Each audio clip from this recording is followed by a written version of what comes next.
नमस्कार दोस्तों, मैं कमल स्वागत करता हूं आपको अपनी YouTube चैनल पर। दोस्तों, मृदा संरक्षण के बारे में आज हम बात करेंगे। पहले हम मृदा अपरदन के बारे में पढ़ चुके हैं, आज हम बात करेंगे मृदा संरक्षण के बारे में। मृदा संरक्षण का मतलब होता है दोस्तों मृदा को बचाना। अब मृदा को बचाना मतलब क्या होता है? जैसे मृदा अपरदन का मतलब होता है मिट्टी के कटाव, यानी कटाव होना, मिट्टी का कटाव होना।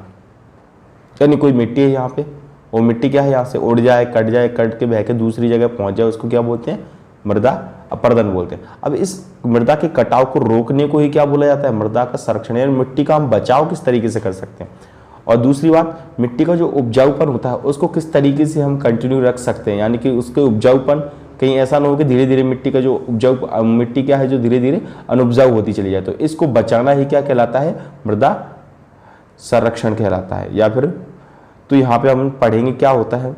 तो हमें यहाँ पे देखो समझने के लिए पढ़ते हैं, बढ़ती हुई जनसंख्या के कारण। किसके कारण? जैसे जैसे जनसंख्या बढ़ रही है, प्राकृतिक संसाधनों का बड़े पैमाने पर विनाश हुआ। यानी जैसे जैसे जनसंख्या बढ़ रही है तो प्राकृतिक जितने भी संसाधन है, जैसे मिट्टी है और भी है, उनका बहुत ज़्यादा यूज हो रहा है। तो अनेक प्राकृतिक संसाधनों के नष्ट होने का खतरा उत्पन्न हो गया है। मिट्टी के कटाव को रोकना, यानी मिट्टी का जो कटाव उसको रोकना था, मिट्टी की उर्वरा शक्ति को बनाए रखना, ये आपको बात याद रखनी है। देखो, दो बात आपको याद रखनी है, मिट्टी कटाव को रोकना और मिट्टी की उर्वरा शक्ति यानी उसके उपजाऊपन को बनाए रखना क्या कहलाता है? मृदा संरक्षण कहलाता है। यहाँ तक आपको बात समझ में आनी चाहिए। तो याद रखेंगे हम लोग मृदा संरक्षण क्या है। तो सिंपल सी भाषा हम बोलेंगे, मिट्टी के कटाव को रोकना और मिट्टी के उपजाऊपन को बनाए रखना क्या कहलाता है? मृदा संरक्षण कहलाता है। आई होप आप लोगों को समझ में आ गया होगा। बहुत ही छोटा टॉपिक है मृदा संरक्षण, कुछ ज्यादा है नहीं है इसके अंदर। तो मृदा संरक्षण आपको समझ में आ गया होगा। अब बात करते हैं इसके आगे और क्या है मृदा संरक्षण।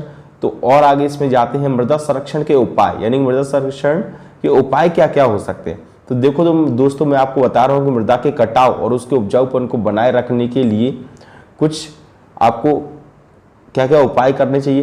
पहला उपाय है दोस्तों रासायनिक उर्वरकों के साथ साथ, यानी कि जो केमिकल, जो रासायनिक की जो उर्वरक, जो खाद यूज कर रहे हैं उसके साथ आप जैविक खादों का भी उपयोग करना चाहिए। जैविक खाद जो होते हैं, जो गोबर वगैरह जो होता है उसको जैविक खाद बोलते हैं। जो पत्तियां सड़ जाती हैं वो खाद का इस्तेमाल करोगे तो मिट्टी का उपजाऊपन बना रहेगा। यहाँ तक बात समझ में आ गई। पहला यूज समझ में आ गया आपको कि मृदा क्या करना है, आपको जैविक खाद का उपयोग ज्यादा से ज्यादा करना है। दूसरा है दोस्तों यहाँ पे वृक्ष लगाकर। क्या होता है कि मिट्टी जो होती है इस तरीके से, ये जो मिट्टी है मान के चलो, यहाँ पे ये जो मिट्टी है, देखिए ये जो मिट्टी है, अब ये जो मिट्टी है और इस पे क्या है, अगर यहाँ पे पेड़ नहीं है तो फिर क्या होगा, इसकी जो मिट्टी है जैसे बारिश हुई तो ये पूरा जो मिट्टी का जो आवरण है तो वो बह जाएगी, यानी कि मिट्टी का कटाव हो जाएगा। लेकिन यहाँ पे अगर हम पेड़ लगा दें, अगर हम पेड़ लगा देंगे तो इसकी जो जड़ें हैं वो मिट्टी को जकड़े रहेंगी, ऊपरी परत को क्या करेंगी? जकड़े रहेंगी। इससे क्या होगा? मिट्टी का कटाव कम हो जाएगा। दूसरा है इसका उपाय है क्या? वृक्ष लगाकर। तो पहला उपाय क्या है कि रासायनिक खादों के साथ साथ जैविक खादों का भी उपयोग करना चाहिए। और इसके बाद दूसरा है वृक्ष लगाना चाहिए, कि ज्यादा से ज्यादा वृक्ष लगाएंगे तो मिट्टी का कटाव रुक जाएगा। और तीसरा है पर्वतीय भागों में सीढ़ी नुमा खेत बनाकर। यहाँ तक तीसरा काम क्या है, जो पर्वतीय जो खेत होते हैं, जो ऐसे जो ऊंचाई वाले होते हैं, ढलान वाले, वहां पे आपको क्या करना है? सीढ़ी वाले खेत बनाने। इस टाइप के सीढ़ी के जो खेत होते हैं ना, इस टाइप से सीढ़ी वाले खेत बना दो।